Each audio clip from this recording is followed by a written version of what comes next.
네, 오늘 짝 많이 올랐습니다. 오른 이유가 무엇이고 앞으로는 어떻게 될까 고민 좀 해보겠습니다. 오늘도 두 분의 전문가 나와 계십니다. 교보증권 백지훈 차장과 동양증권 마포지점 박우신 과장과 함께하겠습니다. 두 분 어서 오세요. 네, 안녕하십니까. 네, 안녕하십니까. 자, 오늘 마감 지수 확인하겠습니다. 1970선 훌쩍 넘어선 채 마감이 됐습니다. 장 초반에는 오늘도 재미없나 했는데요. 중반 들어서 점점점 상승폭 키우더라고요. 1976포인트로 어제보다 30포인트 이상 껑충 뛰어 올랐습니다. 지수 움직임부터 첫 번째 이슈로 자리를 잡고 점검을 해보도록 하겠습니다.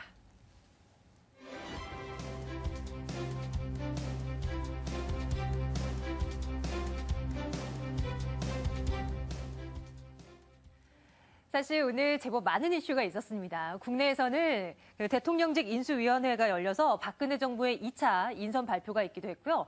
미국에서는 오바마 대통령이 2기 첫 국정연설을 하기도 했습니다. 그 연설에서 어떤 내용이 나왔길래 무려 105차례 정도의 박수 사례가 터져 나왔다고 하더라고요. 내용 정리해봤습니다. 보시죠. 자, 오바마 대통령 이런 얘기 했습니다. 국제사회 단호한 대북 조치 유도. 북한에 대한 코멘트도 있지 않았죠. 북한의 핵실험 고립만 심화시킬 것이다. 이런 얘기를 내놨고요. 또 뭐 일자리 창출이나 경제 부분에 대한 얘기도 많이 내놨습니다. 계속해서 볼게요. 재정 적자 감축 과업 마무리해야. 그리고 진정한 미국 경제 성장 엔진은 중산층을 부응하는 것이다. 최저임금을 지금보다 20% 이상 인상할 것이다. 이런 얘기들 국정연설을 통해서 내놨습니다. 자, 뭔가 새롭게 시작되고 새롭게 시작되면 어떤 희망이 돋보이기 때문에 이런 부분들 좀 국정연설이 진행이 되면서 국내 증시에도 일정 부분은 좀 긍정적인 호재로 작용을 한 것 같습니다. 시장 판단 어떻게 내리면 좋을지 백지훈 사장님. 오늘 장 참 좋았는데 정말 좋은 만큼 긍정적인 평가를 내릴 수 있겠습니까? 어떠세요? 실질적으로는 이제 지수가 빠지면서 특별한 이제 모멘텀보다는 대외적인 요소들의 불안한 감들이 시장에 반영이 됐었고 거기에 따른 요소들이 환율부터 그다음에 대외적인 변수였던 미시장에 대한 그 우려, 그다음에 유로존에 대한 우려감들이 역시나 시간이 경과하면서 학습 효과로 인해서 그 리스크들이 좀 무덤덤해지고 있다라고 판단을 하고 있고요. 전반적으로 그런 상황에서 시장의 리스크가 발생이 되지 않은 이제 우려감에서 다시 한번 시장이 정책적인 이슈들이라고 말씀을 드릴 수가 있겠습니다. 북핵이라고 하는 이제 지정학적인 리스크에 대해서 오바마 대통령의 이제 강력한 제재와 그다음에 대응에 대한 멘트가 있었고요. 거기에 따른 또 미국의 재정 적자에 대한 부분들, 여기에 대해서 이제 단호한 자신감을 표명을 했었기 때문에 이제 시장에 반영이 됐다라고 보고 있고, 결국은 심리적인 요인들과 그다음에 불안한 요소들이 지표로 나타나고는 있지 않지만 그러한 요소들에 대한 반대급부 현상의 이제 반등이라고 판단을 하고 있습니다. 시장의 이런 논리들을 본다라고 하면 그간에 저희가 이 시간 통해서 말씀드렸던 모멘텀 없는 그다음에 방향성 없는 지루한 박스권 장세에 대해서 다시 한번 하한선에 대한 리바운딩이 좀 강력하게 나왔다라고 판단하고 있고요. 반대로 본다라고 하면 이런 리바운드가 조금 더 이어갈 수 있을 거냐에 대한 물음에서는 다시 한번 또 물음표를 가져갈 수밖에 없다라고 판단하고 있습니다. 그 이유는 역시나 수급 상황에서 돌아올 수 없는 이제 대외 변수들, 특히나 환율과 그다음에 엔저 현상에 대한 부분들이 얼마만큼 다시 한번 회귀할 수 있느냐에 대한 문제고요. 그다음에 국내적인 시장 상황으로 본다라고 하면 배당락 이후에 연초에 대한 학습 효과죠. 계절적인 요인이 있을 수밖에 없다라고 보고 있습니다. 차익거래에 대한 물량도 많이 증가돼 있고 배당을 받은 물량에 대해서는 물량을 털고 가는 이런 수급적인 요인들이 아직까지는 잠재돼 있기 때문에 이번 박스권 다시 상단으로의 리바운딩도 역시나 제한적일 수밖에 없다라고 판단을 하고 있기 때문에 이 구간 내에서 시장이 바닥권을 탈출했다라는 부분들은 다시 한번 상기할 수 있겠지만 이것이 다시 한번 2,000포인트를 돌파할 수 있는 지수의 상승 흐름에 대해서는 다시 한번 생각이 필요한 시점이라고 생각하고 있습니다. 네, 오늘 상승폭을 키우면서 마감이 되긴 했지만 앞으로 이 상승 추세가 더 올라갈 수 있느냐, 이어질 수 있느냐의 여부는 조금은 더 확인해야 될 것들이 굉장히 아직도 많아 보입니다. 엔저 현상에 대한 부분 점검을 해주셨는데 박우신 과장께 좀 부탁드릴게요. 엔저, 달러엔 환율 움직임 보니까 오늘 크게 좀 장대 음봉 그리면서 이제 마감이 되는 그런 모습이더라고요. 그 보면 좀 자동차주 오늘 올라오는 것도 그렇고 엔저가 좀 속도 조절에 들어갔다라고 봐도 되는 것인지 아니면 그냥 잠깐 이러다가 마는 것인지 궁금합니다. 어떻게 분석 가능할까요? 일단 중장기 추세 자체는요, 현재 추세 유지라고 판단이 되고요. 뭐 추세를 흐트릴 만한 아직 뭐 단초는 발견이 되고 있지는 않은 것 같습니다. 예. 하지만 일단 단기적으로는 속도 조절 가능성이 좀 있어 보이고요. 어느 정도 반대 방향으로 좀 기술적인 흐름은 나올 수 있어 보입니다. 또 이제 모멘텀 측면으로 봐서도 14, 15일 날 이제 G20 회의가 있죠. 그래서 그때 엔저 현상에 대해서 좀 얘기들이 많이 나올 것 같습니다. 그래서 그런 부분들에 있어서 일정 부분 지금까지 나오던 추세하고는 반대 방향으로의 진행은 일정 부분 나오겠지만 큰 추세 자체는 아직 흐트러지지 않았기 때문에 섣부른 중장기 추세에 대한 판단은 좀 유보를 하는 게 맞아 보입니다. 그러면 속도 조절에 들어가고 그리고 일정 부분 기술적인 반등도 나온다면 오늘 장에서 보여준 것처럼 자동차주도 어떤 뭐 긴 흐름은 아니더라도 일정 부분 약간의 반등 정도는 더 나올 수 있다라고 이렇게 판단해도 되는 겁니까? 예, 자동차주, 뭐 자동차나 자동차 부품주들이나 뭐 이런 쪽들의 이제 흐름 자체는 사실 지난주 후반부터 좀 움직임이 나왔습니다. 괜찮더라고요. 그래서 네. 이미 시장에서는 좀 그 G20을 겨냥한 움직임이 나왔다고 개인적으로 판단을 하고 있고요. 지금 큰 틀을 봐서는 사실 코스피 시장 자체가 그 견조한 상승이라고 보고 있지는 않습니다. 그 이유 자체는 지금 뭐 여전히 수급이 가장 문제인데요. 현물 수급이 장을 리드를 해줄 수 있어야 되는데 지금 같은 경우는 전형적인 선물 수급이 장을 리드해가는 장이거든요. 그래서 지금 오늘 같은 경우도 사실상 장을 끌어올리는 그 주체는 기관 쪽으로 지금 잡히고 있는 프로그램 매수 물량이라고 판단이 되고요. 네. 전일 선물 같은 경우 이제 백오데이션까지 장중에 돌았었는데 오늘 강하게 선물 쪽으로 외국인 매수가 집중이 되면서 베이시스를 넓혀주고 그 사이에서 프로그램 매수가 들어왔기 때문에 장을 끌어올린 부분이고요. 따라서 이러한 부분들을 장이 뭐 2,000포인트를 뚫고 갈 수 있을 만한 모멘텀으로 보기는 좀 힘들다고 보고요. 왜냐하면 파생에 대한 연계 물량이기 때문에 현물 쪽으로 아직 뭐 양호한 매수세가 들어왔다고 판단을 하고 있지는 않습니다. 요즘 장에서 보면 자동차뿐만이 아니라 IT 그 전차 군단이 조금씩 힘을 내주고 있는 느낌이 들어요. 삼성전자뿐만이 아니라 IT 가운데서도 뭐 SK 하이닉스 경우 최근 들어서 좀 많이 올라왔거든요. 역시나 좀 의미를 부여하기는 무리가 있겠습니까? 단기적인 흐름은 이미 주가에 좀 반영이 됐다고 판단을 하고 있습니다. 뭐 자동차주하고 마찬가지로 SK 하이닉스도 한 5, 6일 정도 꽤 한 10% 정도의 상승률을 보여주고 있는데요. 예. 사실 지수 관련 대형주가 10% 정도 상승이 뭐 이렇게 큰 모멘텀이 없이는 나오기가 사실 힘듭니다. 근데 지금 SK 하이닉스가 올라온 이유 자체는 기술적인 흐름이라고 판단을 하고 있습니다. 그 전에 굉장히 급락이 나왔었거든요. 그래서 진짜 그 환율에 대한 부분들이 약간 주가에는 선반영이 된 측면이 있지 않나라고 판단을 하기 때문에 SK 하이닉스 무리한 추격 매수는 좀 자제하는 게 맞아 보이고요. 네. 오히려 이제 눌림을 줄 때 들어가는 게 맞지 지금 무리하게 추격할 자리는 아니라고 판단합니다. 혹은 보유하고 계셔서 뭐 매도 타이밍을 잡고 계신다면 지금의 기회를 노려서 좀 비중을 조금 더 줄이는 것도 한 가지 방법이 될 것 같습니다. 뭐 시장 많이 올랐고요. 전반적으로 좀 분위기도 안정이 됐다라는 느낌을 많이 받았는데 전문가들의 시각은 그리 우호적이지는 않은 것 같습니다. 자, 이 업종군에 대한 전략은 어떻게 세워야 될까요? 두 번째 이슈 금융주 담아봤습니다.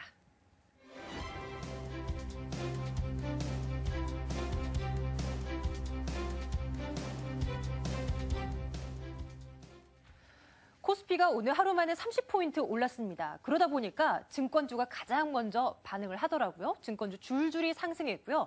증권주뿐만이 아니라 뭐 금융지주사들 그리고 뭐 은행주들 줄줄이 올라왔습니다. 연초부터 금융주들의 한 해가 될 것이다. 미국에서의 금융주들은 이미 3, 40% 올랐다라는 얘기들 많이 들려왔는데 글쎄요. 오늘 시장에 또 전문가들은 어떤 판단 내리고 계실까요? 백준 차장님. 그렇습니다. 저희가 역시나 이렇게 불안한 상황에서 그래도 투자 전략들은 경기에 민감한 민감 네. 민감 종목들부터 먼저 선투자가 이루어져야 되고 그것에 대한 순환매적인 업종 순환매를 염두에 둔다라고 하면 그 다음에 이제 경기랑 같이 동행하거나 후행하는 이제 종목들이 될 거라고 말씀을 드렸습니다. 그래서 경기에 민감한 종목들, IT라든지 자동차를 중심으로 한 종목들이 될 것이고 그 이후에는 이제 소재 섹터와 금융 섹터로 옮겨가고 있는 전형적인 이제 실적 장세와 유동성 장세가 연계돼야 된다고 보고 있는데요. 실질적으로 지금 작년에도 IT와 자동차를 중심으로 한 실적은 받침이 되고 있었지만 역시나 시장의 유동성이죠. 이러한 이제 한계치에 다다랐다라는 내용 때문에 삼성전자나 애플을 비롯해서 주가가 다시 한번 상단부에서 잡히는 이런 모습들을 보았습니다. 오늘의 이런 금융주 상승들은 특히나 증권업종은 지수와 연동되는 배타계수가 크기 때문에 역시나 상승의 주도 업종을 나섰다라고 판단하고 있고요. 전반적인 증권, 은행, 보험을 중심으로 한 그 업종에 대한 그 의견은 그런 것 같습니다. 그 민감주들에 대한 수익에 대한 확실성과 에비던스가 나타나지 않는다라고 하면 금융업종도 역시나 가두리 장세 내에서 단기적인 박스권 매매가 가능할 것으로 판단하고 있지만 이제 중기적으로 주도 업종이 되기에는 조금은 투자 시기가 빠르지 않나라고 판단하고 있고요. 네. 단지 이제 중장기적인 포트폴리오 내에서 금융업종들 특히나 국내 금융업종들은 상당히 이제 MS들을 나눠서 갖고 있고 오히려 시장에 대한 시장 내적인 변수들은 상당히 그 약해져 있습니다. 결국은 불안한 요소들은 별로 없지만 역시나 대외적인 글로벌 경기 상황에 대해서 민감하게 움직일 수밖에 없기 때문에 그런 상황으로 본다 하더라도 역시나 금융업종들이 주도업종으로 나서기에는 좀 부족한 면이 있고요.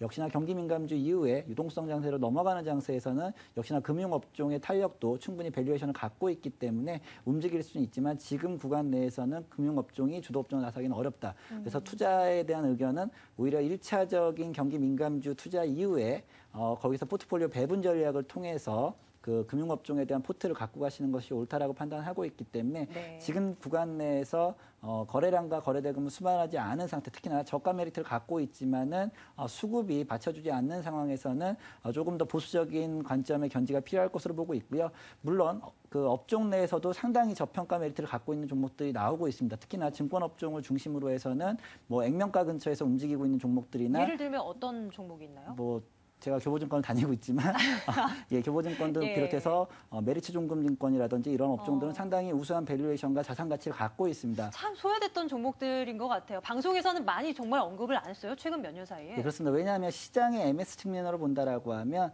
대형 지주사를 금융지주사를 중심으로 해서 시장이 재편이 되고 있고 네. 이 가운데서 금융지주사가 아닌 전업 투자 업종이죠. 역시나 증권이라든지 종금을 갖고 있는 라이센스를 갖고 있는 업종들은 좀 소외될 수밖에 없다라고 보고 있고요. 역시나 바스켓 매매 안에서도 포함이 되지 않고 있기 때문에 오히려 그런 종목들은 중소형 타겟을 할 수 있는 장에서 시장의 수익률을 좀 더 비트할 수 있다라고 판단하고 있기 때문에 네. 중장기적인 측면과 배당을 노린 투자에서는 접근이 가능하지만 시장 내에서 매매하기에는 아직까지는 좀 섣부른 판단이기 때문에 중장기적인 접근과 그다음에 저가 메리트를 본 접근 하에서는 일정 부분의 포트에 편입이 가능하지만 시장을 추종하는 매매에서는 아직까지 포트에 담기에는 좀 부족함이 있지 않나라고 판단을 하고 있습니다. 네, 금융주. 박우신 과장님의 시각도 궁금해요. 여러 번 언급을 했었었나요? 박우신 과장님 나오셨을 때요? 금융주에 대해서? 가끔 말씀드렸었고요. 가끔, 예, 네. 저는 이제 금융주를 비롯해서 이제 트로이카 같은 경우는 중장기로 매력이 있다고 저는 판단을 하고 있거든요. 뭐 그 근거 자체는 일단 최근 국내 증시 같은 경우 글로벌 증시하고 키 맞추기를 진행을 못했는데 그런 부분들이 언젠간 이제 발생을 할 텐데 네. 그 발생을 했을 때 수혜를 볼 수 있는 업종군이라고 일단 판단을 하고 있고요. 과거 그동안 주가가 좀 많이 내려와 있었죠. 뭐 말씀하신 대로 액면가 이하인 종목들도 뭐 다수가 있는데 그런 종목들에 대해서는 약간 저가 메리트로 접근도 가능하겠고요. 증권주는 좀 금융 업종 중에서는 베타 개수가 크지만 은행주나 보험주 같은 경우는 베타 개수가 또 낮거든요. 근데 이런 종목들은 어느 정도 지수가 지금 위로 뭐 2,000포인트를 넘어서 2,100포인트, 2,200포인트 당장 가기 힘든 상황에서는 어떤 또 투자의 대안이 될 수도 있는 거고요. 네. 그래서 일정 부분 포트에 담기는 괜찮은 업종군이라고 판단을 하고 있습니다. 이 업종군 가운데서도 뭐 보세요? 딱 금융주 하면 떠오르는 종목이 어떤 거 있나요? 글쎄요. 저는 일단 그 증권 쪽 같은 경우는 일단 키움증권을 좀 네네. 많이 보는 편이고요. 예. MS가 높기 때문에 그쪽 종목을 좀 많이 보는 편이고 그 은행 업종에서는 뭐 KB금융이나 KB금융? 좀 대형사 위주로 좀 보는 편이고요. 네. 그렇습니다. 예. 예, 하나금융이나 우리금융 같은 경우는 어떤가요, 백준 차장님? 예, 전체적으로 지금 이제 하나금융을 중심으로 해서 금융권의 이제 빅뱅이 일어나고 있는데요. 여기에 대한 시너지 효과는 일정 부분 시간이 필요하기 때문에 네. 너무 미리 그 선진입하는 것들은 옳지 않다라고 판단하고 있고요. 역시나 빅뱅을 통해서 그 시장 내에서 이런 같은 은행권 내 인수라든지 M&A를 통해서 시장의 그 점유율을 높여가기 위해서는 역시나 기간에 대한 부분들이 필요하다고 판단하고 있습니다. 인수에 대한 모멘텀은 단기적으로 끝날 것이기 때문에 여기에 대한 밸류에이션을 확인한 이후에 접근해도 늦지 않다라고 판단하고 있습니다. 금융주는 일단 보류네요, 그러면. 예, 그렇습니다. 일단은 경기 민감주 쪽으로 조금 더 치중한 뒤에 다음에 이제 타이밍이 올 때쯤에 다시 한번 언급드려야 될 것 같습니다. 세 번째 이슈는 종목 한 개에 넣어봤습니다. 자, 이 종목에 대한 코멘트는 과연 긍정적일까요? 확인하러 가겠습니다.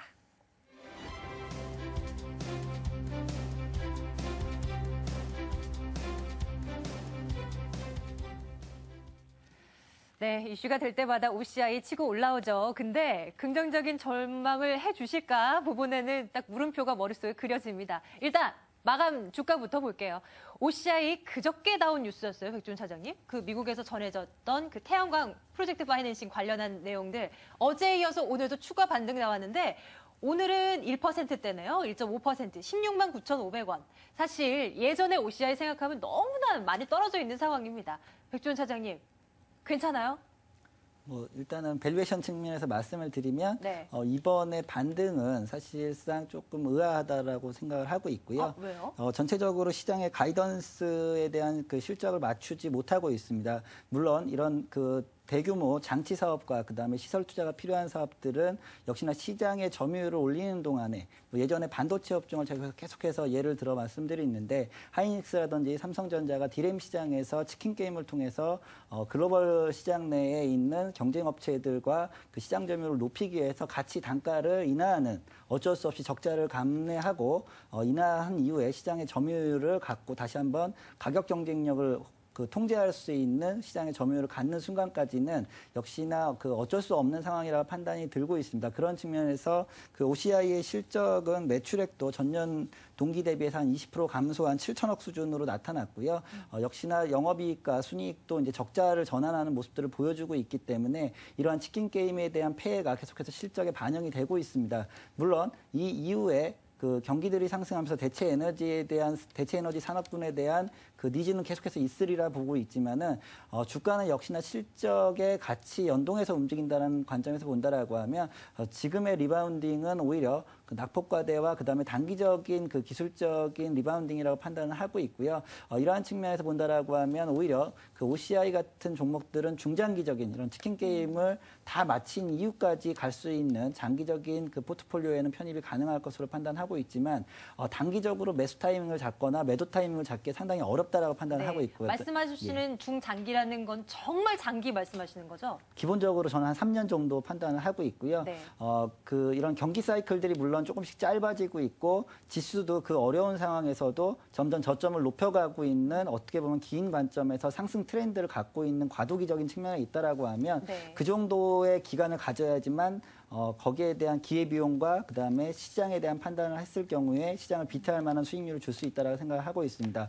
물론 또 치킨 게임에서 승자가 되지 못한다라고 하면 이런 치킨 게임에 대한 또 저주가 있을 수 있기 때문에요. OCI가 그 폴리실리콘 시장 내에서 점유율을 계속 갖고 가고 있고 이런 채산성을 쇼티가 나면서도 버틸 수 있는 재무적인 체력이 받쳐줘야 되고 거기에 따른 정책적인 수요죠. 지금 현재 폴리실리콘 시장에서 매출은 대부분 80% 이상이 수출에 의존을 하고 있거든요. 수출에 의존을 하고 있기 때문에 환 리스크에도 노출이 돼 있고요. 그다음에 글로벌 경기에도 그 영향을 받을 수밖에 없다라고 판단하고 있습니다. 이런 그 여러 가지 변수들이 작용을 하고 있기 때문에 개인 투자자분들이 이 종목이라든지 업황에 대해서 판단하기 상당히 어렵다라고 생각을 하고 있기 때문에 장기적인 그 트렌드죠. 대체 에너지에 대한 수요가 늘어날 것이면은 부정을 하는 투자자들은 거의 없을 거라고 생각하고 있고 저 역시도 거기에는 동감을 하고 있지만 실적적으로 나타나는 이런 치킨 게임의 폐해를 본다라고 했을 경우에 적극적인 투자 전략을 갖고 가기에는 아직까지 시기가 좀 더 이르다라고 판단을 하고 있습니다. 박우신 과장님도 OCI 비롯한 태양광주에 대해서 그렇게 그냥 썩 이 정도인 거예요? 아니요, 저는 태양광주 좋게 보고요. 네, 좀 반대 생각이신 거예요, 그러면? 뭐 일정 부분 반대 생각일 수도 있는 거고요. 사실 이제 주가를 바라볼 때 이제 밸류에이션 측면에서 바라볼 수가 있는 거고요. 실적에 근거한 부분인데 지금 OCI 같은 경우는 실적이나 밸류에 비해서는 고평가가 맞습니다. 지금 뭐 저평가라고 보기는 좀 힘든데 다만 뭐 해외 업체들 주가를 보면요, 뭐 LDK나 퍼스트솔라나 최근에 굉장히 주가가 많이 올랐습니다. 연말부터 해서 100% 정도, 100% 이상씩 주가가 올랐는데 그렇게나 많이 올랐어요? 예, 굉장히 많이 올랐는데 네. 이 회사들의 밸류는 또 적정한가? 그게 아니거든요. 근데 사실 지금 밸류는 맞진 않지만 주가는 반등을 하고 있습니다. 제 개인적인 판단으로는 저는 태양광 업황이 뭐 어떻게 될지 뭐 시간이 지나봐야 알 수가 있는 건데 네. 뭐 앞으로 좀 어느 정도 업황이 풀어질 것에 대한 선반영이 아닌가라는 측면으로 바라보고 있고요. 네네. 정책적으로는 중국이나 사실 미국 쪽 정책이 중요한데 그런 부분들이 글쎄요, 뭐 당장은 힘들겠지만 하반기 이후엔 개선될 수 있는 여지가 주가에 좀 나타나고 있지 않나라고 판단을 하기 때문에 저는 접근 가능한 가격대라고 판단합니다. 최근 그래서 외국인 투자자들이 좀 관심을 기울이고 있는 걸까요? 수급 보니까 최근 뭐 8거래일 연속해서 뭐 좀 들어오는 것 같더라고요. 뭐 그런 부분도 있긴 한데 사실 OCI가 바닥에서 치고 올라온 건 이제 연초였죠. 근데 1월 초였는데 그때는 사실 기관이 12월부터 매집을 했습니다. 한 달 정도 네. 지속적으로. 제가 알기로는 거의 하루 정도도 잘 안 빼놓고 거의 매일 매수를 했었거든요. 네네. 그 부분이 1월 상승으로 나타났었고요. 외국인 수급에 큰 의미를 두긴 좀 힘들어 보이고요. 주가 자체는 굉장히 매력적인 가격대가 아닌가 판단합니다. 어쨌거나 지금 신규 매수 가능한 구간이다라는 예. 말씀이요. 두 분의 시각이 조금은 다르죠. 실적으로 수치상으로 나타나고 업황 개선이라는 것이 확실하게 뉴스거리가 나올 때 그때 투자를 해도 늦지 않다라는 시각. 그리고 기대감만으로도 주가는 선 반영되면서 올라갈 수 있다라는 시각. 우리 두 시각 사이에서 좀 고민을 해봐야 될 것 같습니다. 박우신 과장님, 오늘 태양광 관련주 말고도요. 네. 앞에 마감 시황 살펴볼 때 보니까 정유주도 흐름 상당히 강했어요. 네. SK이노베이션이나 뭐 S51, GS도 그렇고요. 뭐 좋은 일 있는 거예요? 조금 계속 올라오네요. 일단 정유주 같은 경우 글쎄 그렇게 좋은 일이 있다고 보기는 좀 힘든데 작년 하반기 이후부터 BTX 업황이 좀 본격적으로 개선이 되고 있습니다. 그래서 네, 그쪽 실적들이 좀 크게 올해 반영이 될 것이라는 얘기들이 나오고 BTX가 있는데 무슨 약자예요? 그 화학 톨루엔? 원료인데 뭐 예. 저 정확하게는 그 세 가지 화학 원료거든요. 그래서 BTX 업황 개선에 대한 좀 네. 기대가 반영이 되고 있는데 사실 국내 최대 업체가 SK이노베이션입니다. 그래서 뭐 차트를 보셔야 아시겠는데 SK이노베이션 차트가 가장 견고합니다. 정유주 가운데서는. 그래서 일단 탑픽으로 SK이노베이션을 꼽고요. 일단 오늘은 좀 많이 오른 측면이 있어서 추격 매수는 좀 무리인데요. 일정 부분 눌림목을 줬을 때는 접근이 네네. 가능하다고 판단을 합니다. 알겠습니다. 보유하신 분들은 조금 더 가져가도 되는 거고요. 예, 맞습니다. 알겠습니다. 자, 이렇게 해서 오늘 태양광주 그리고 뭐 주목이 됐었던 전체 군단에서부터 여러 가지 종목군들 점검을 해봤습니다. 이제 우리가 챙겨야 할 것은 내일입니다. 내일 이제 D-Day입니다. 옵션 만기일 내일이고요. 금통에도 내일 있는 거 맞죠? 목요일이 돌아왔습니다. 자, 내일 시장 어떻게 될까요? 오늘장까지는 나쁘지 않았습니다. 오늘만 놓고 본다면요. 자, 차장님. 내일 시장에서 우리 어떤 전략 써야 될까요? 조금 지켜봐야 되나요? 예, 그렇습니다. 저희가 그 서두에도 말씀드렸지만 지금 선물 시장이 현물 시장을 이끄는 전형적인 이제 맥도독 현상들이 일어나고 있고요.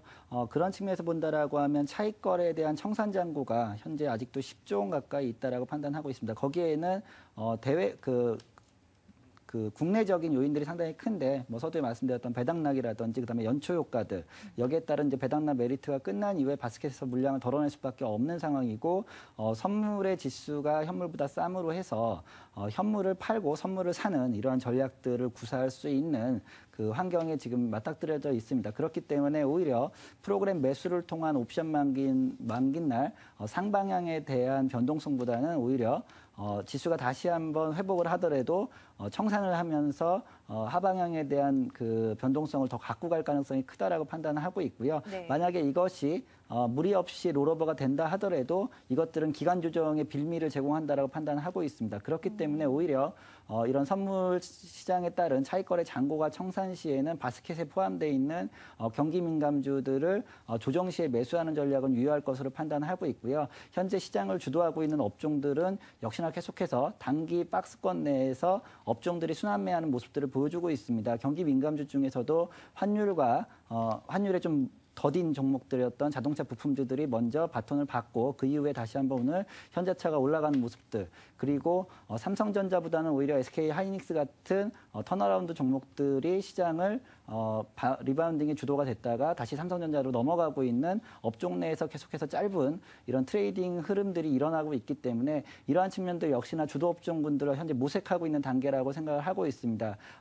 그러기 위해서는 약 10조 원 가까이 쌓여 있는 차익거래 잔고들이 무난히 청산이 돼야 된다라고 판단하고 있기 때문에 네. 지금 장에서 너무 그 장밋빛적인 낙관보다는 오히려 기간 조정과 그다음에 가격 조정, 단기적인 가격 조정이라 판단하고 있고 역시나 대외 변수들이 작용을 하고 있기 때문에 여기에 따른 경기 민감주를 선행해서 투자를 하시고 그 이후에 경기 동행주라든지 소재 업종에 대한 이런 그 순환매되는 트레이딩 관점에서 접근이 유효할 것으로 판단하고 있고요. 이런 것들은 지금 연초 시장부터 계속해서 반복적으로 일어나고 있고요. 이런 시장이 조금 더 유지될 것으로 판단하고 있기 때문에 오히려 어느 한 업종과 한 종목에 그 100% 투자를 하는 것보다는 단기적인 가격 조정이 들어왔을 때 일정 부분의 포트폴리오를 담고 그다음에 시장의 추이를 살펴보는 전략들이 유효할 것으로 생각을 하고 있습니다. 네, 박우신 과장님께서도 투자자분들을 위해서 내일장에 어떻게 하라라고 말씀 좀 해주세요. 네, 일단 사실 내일 이제 옵션 만기일인데요.